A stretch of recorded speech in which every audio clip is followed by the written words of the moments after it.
మీలో ఎంతమందికి కొబ్బరన్నం నాటుకోవడం interest comment చేసేయండి. హలో గురు, వెల్కమ్ టు రుచి గారు. ఎలా ఉన్నారు మీరంతా?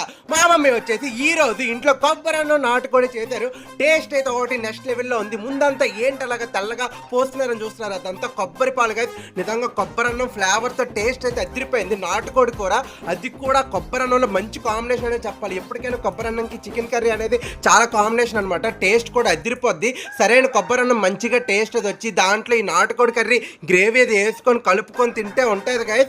నిజంగా నా మాటల్లో చెప్పలేను. మీరు కూడా మీ ఇంట్లో మీ మమ్మీకి వీలైతే ఒకసారి కొబ్బరన్నం చేయమని చెప్పండి. టేస్ట్ అయితే చాలా బాగుంటుంది. ఇంతకన్నా నేను ఇంకేం చెప్పలేను అనమాట. ఇలాంటి మోర్ వీడియోస్కి please follow, like, share and subscribe. Thank you so much. Love you all. జై హింద్.